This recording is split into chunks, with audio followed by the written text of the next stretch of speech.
Bem, pessoal, voltando aqui ao oscilador harmônico simples, né?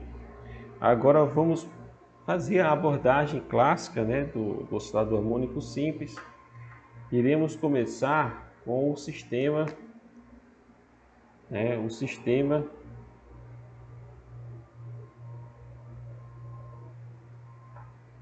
bloco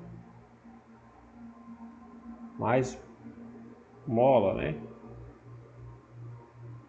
Bloco mais mola. Vamos supor que eu tenho aqui um anteparo, né? Eu tenho uma mola. Essa mola está presa a um bloco de massa M. E essa mola é uma mola ideal de constante elástica K. Certo? Ambos estão... Isso aqui está numa superfície, certo? Aqui eu tenho uma superfície lisa. Superfície lisa, ou seja, não há ação de força de atrito. E também temos aqui o seguinte, resistência do ar também é nula, né? Resistência do ar é nula. Não atua resistência do ar aqui, ok? A questão é a seguinte, esse bloco está em equilíbrio, certo? Ele está na posição de equilíbrio. Eu vou colocar em vermelho aqui, né? Bem um x0, que é a posição de equilíbrio, certo? Melhor, vou colocar simplesmente O. Fazer assim, que é a posição de equilíbrio, ok? O que eu vou fazer? Eu vou agora esticar esse bloco. Então, o próximo desenho é, novamente, o que eu vou fazer? Vou esticar, certo? Esticar o bloco. Na verdade, a mola, né? Eu puxei o bloco e isso fez com que gerasse o quê? Uma extensão, né? Da mola, né? Então aqui eu vou colocar um X em relação ao ponto de equilíbrio. Novamente, a linha tracejada, certo? Esse X aqui, eu vou desenhar mais em cima aqui para poder mostrar para vocês a distensão da mola, né? Então aqui temos uma distensão X, correto? Vou chamar, então o que eu fiz? Eu peguei a mola, né? E puxei. Ela está presa aqui, ela está fixa aqui. Então eu vou chamar esse tempo aqui, ela está fixa, certo? Aí eu vou soltar a mola, né? Perdão, vou soltar o bloco. Soltei o bloco. No momento que eu solto o bloco, eu chamo esse momento de instante T0, certo? Então esse aqui é o nosso instante T0 de tempo. O que vai acontecer posteriormente? Vamos ver se dá para desenhar aqui, né? Posteriormente, o que acontece? A mola, ela volta, né, para o seu estado de equilíbrio. Ela vai passar pelo ponto O novamente. O bloco, né? A mola não, o bloco. Certo? Ele vai passar pelo ponto de equilíbrio novamente. Daqui então vamos chamar de tempo T1. Instante de tempo T1. Depois, o que vai acontecer? Com o passar do tempo, teremos o que aqui? Teremos o que? Novamente esse movimento aqui, ó. Agora, o que vai acontecer? Aqui teremos uma compressão da mola, né? Fazer um pouco mais comprimida aqui. Então teremos aqui uma compressão da mola. A mola foi comprimida, certo? Houve uma compressão da mola em relação ao ponto de equilíbrio que ela tem. Repare que eu estou tracejando aqui. O desenho não está muito perfeito, mas a princípio ela comprimiu uma distância menos x. Essa foi a compressão dela, menos x, ok? E posteriormente o que vai acontecer? Ela vai voltar para o ponto de equilíbrio aqui em cima. Então esse aqui é o tempo T2, certo? Então, prestem bem atenção. Como não existe ação da resistência do ar, ela é nula, a superfície é lisa, ou seja, não tem atrito, então esse é o tempo inicial, certo? Então temos T0, T1 e T2, ok? Então temos um loop infinito aqui, né? Então temos de T0 vai para T1, de T1 vai para T2. Depois, o que acontece? Você tem um sentido contrário, né? Esse movimento vem para cá, certo? E você vai ter esse sentido do movimento. Então, novamente, temos um loop aqui acontecendo. E esse movimento vai se repetir várias vezes. Infinitamente, uma repetição ocorre aqui. Por quê? Não há ação da resistência do ar e não há ação da superfície lisa. Aí vocês vão dizer, puxa, mas e o contato da superfície do bloco com o sol, com a superfície lisa, né? Então, pelo fato de você não ter uma superfície lisa, pelo fato de você ter uma superfície lisa, você não tem uma ação de resistência, né? Você não tem uma força dissipativa. No caso aqui, o atrito, a ação do atrito é zero, ok? Então, esse movimento, o que vai acontecer? Repare comigo na direção de proporção que isso toma. Eu tenho esse tempo, eu solto. Ele vem para cá, depois vem para cá, depois volta para cá, depois vem para cá de novo. Vai fazer esse movimento, certo? Ou seja, ele é solto, ele vai, depois volta, certo? Depois vai de novo, depois volta, certo? Então, esse movimento é um movimento claramente ondulatório, certo? Mas antes da gente mostrar que isso é um movimento ondulatório, a gente precisa observar o seguinte.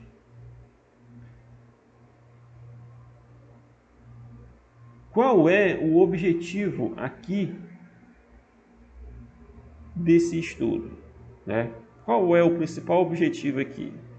O principal objetivo desse sistema bloco-mola é descobrir, fazer a seguinte pergunta: como saber a posição do meu bloco ao longo da superfície, certo? Como que eu faço para descobrir como determinar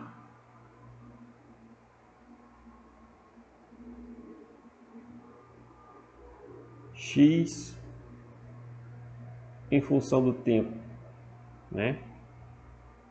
Como fazer isso? Como que eu posso determinar o x em função de tempo, né? E aí, precisamos pensar um pouco antes de responder essa pergunta, certo? E qual é a principal questão que tem que ser abordada aqui? Bem, puxa, eu tenho que fazer uma espécie de análise né, uma análise física do que acontece aqui nesse sistema. Bem, algumas informações a gente já tem, né? Temos o conhecimento de algumas informações. Qual é o conhecimento?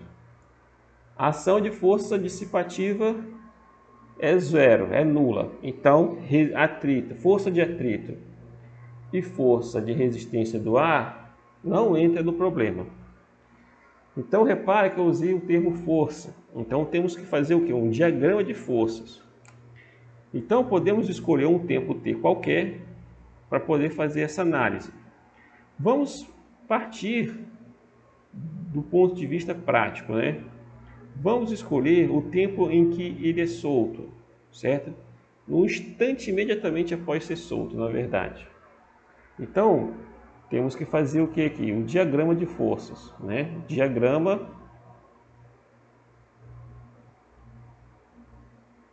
diagrama de forças, coisa que vocês faziam lá no curso de Física 1. Um diagrama de forças. Então, vamos lá. Eu tenho aqui o meu bloco, certo? Quais são as forças que atuam sobre ele? Então, eu vou colocar em vermelho proposital aqui. Eu tenho a força normal, né, que é a força com que a superfície exerce no bloco. Temos a força peso do bloco. Temos algum outro tipo de força? Sim, pessoal, temos a força elástica, certo? Então, temos aqui a força elástica atuando no bloco. Vamos colocar Fel. Eu sei que o nome não é bonito, mas temos que ser o mais simples possível. Então, temos essas forças que atuam sobre o bloco, ok? Nesse instante de tempo t0. E qualquer outro instante de tempo, se a gente podia ter escolhido qualquer um, t1, t2, sempre teríamos a ação de força elástica, normal e peso. Só que aí a direção da força elástica seria diferente, ok? Bem, agora vamos fazer a análise digamos assim, para determinar, análise física para determinar a equação de movimento, ok? Temos que determinar a equação de movimento. Então temos duas coordenadas, né? Dois eixos de coordenadas. Temos o vertical, né? Que é o y. Vamos colocar assim, eixo y.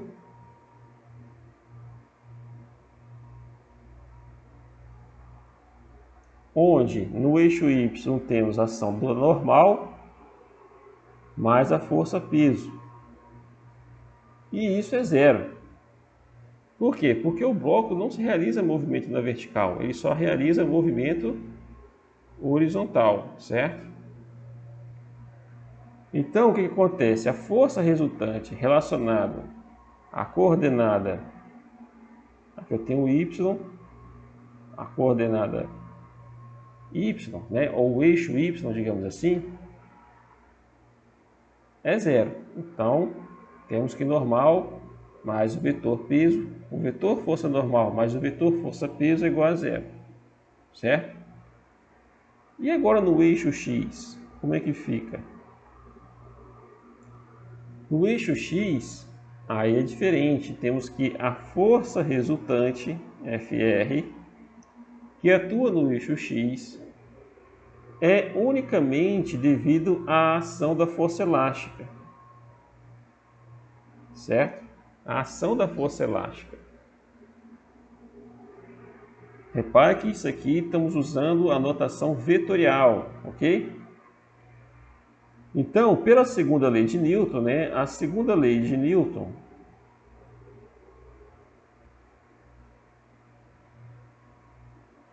afirma o quê? Que a força resultante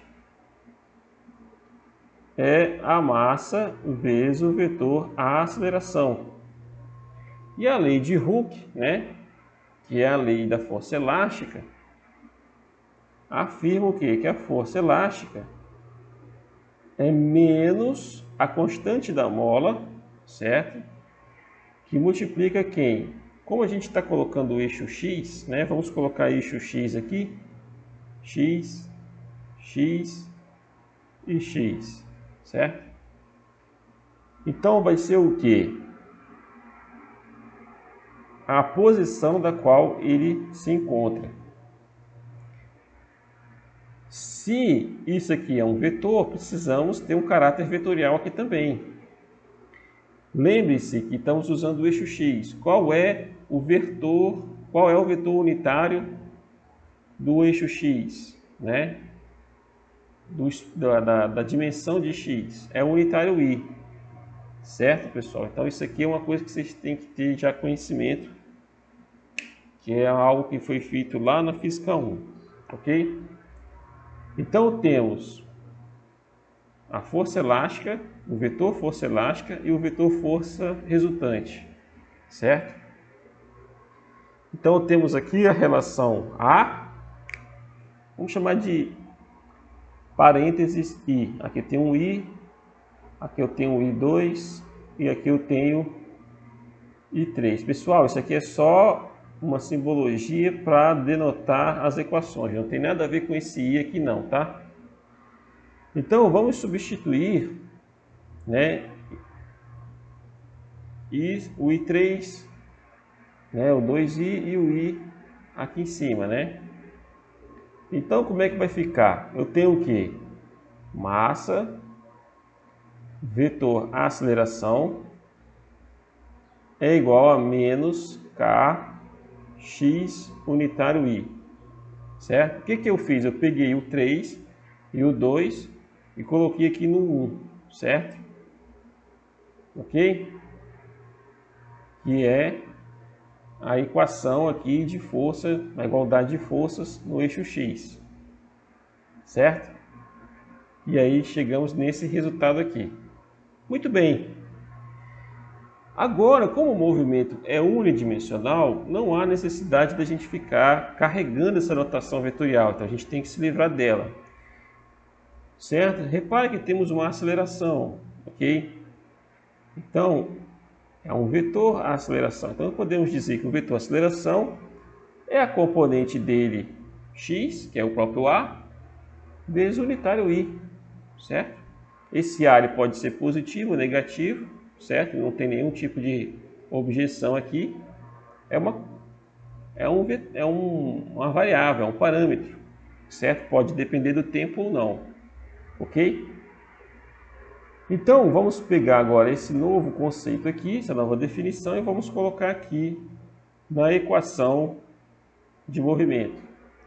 Então, temos aqui massa, A unitário I, igual a menos kx unitário I. Opa, agora eu posso fazer a comparação das componentes escalares dos dois vetores, né?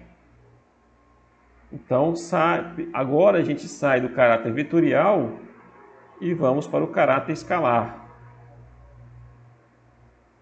Né? Saímos do caráter vetorial e vamos para o caráter escalar. Então, temos massa vezes aceleração é igual a menos k que multiplica x. Certo? Pergunta, por que eu tenho menos k? Certo? Alguns de vocês devem estar se fazendo essa pergunta. Por que menos k ou ao invés de simplesmente de k? Certo? O menos, pessoal, é uma característica pelo fato de eu ter o que? Uma força restauradora. A força elástica ela é uma força do tipo restauradora, ok? Então a força elástica é uma força restauradora, ou também chamada força conservativa, gente. Conservativa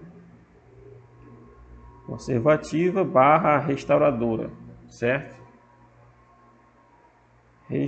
Restore, né? Vamos colocar assim. Conservadora. Restauradora e conservativa. Por quê? A ideia da força elástica é sempre colocar a mola no estado de origem, que é o estado de equilíbrio. Então, repare, eu puxei a mola, né? A mola está fixa no bloco, então eu puxei. A força elástica está apontando nessa direção. Por quê? É a nossa intuição, ela vai puxar o bloco. Então ela vai apontar para o sentido contrário à direção positiva do eixo que eu estou puxando ela, certo? Ela é sempre contrária ao movimento que eu estou realizando.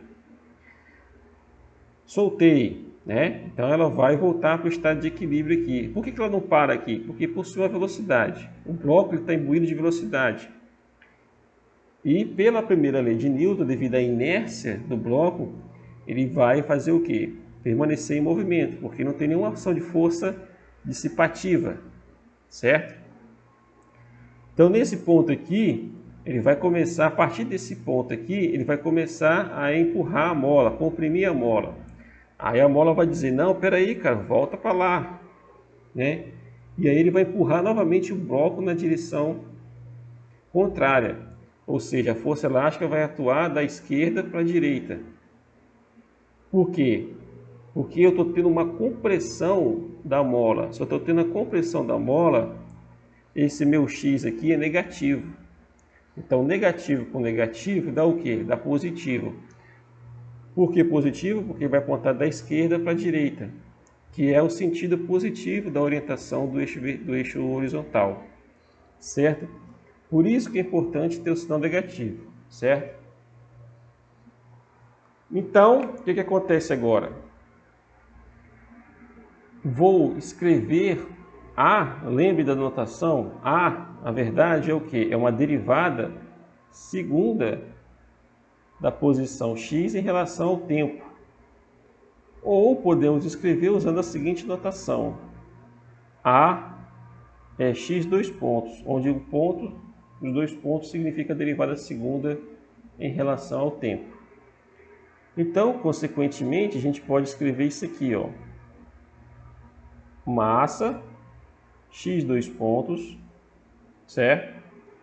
É igual a menos kx. Vou passar esse termo aqui para o lado esquerdo. Massa x dois pontos mais k, que multiplica x, igual a zero. Vou dividir essa equação toda aqui pela massa. Então eu tenho x dois pontos mais k sobre m, que multiplica x igual a zero. Agora eu vou inventar, né? Vou usar essa palavra aqui agora, eu vou inventar, eu vou atribuir, talvez seja mais elegante a palavra, né? Eu vou atribuir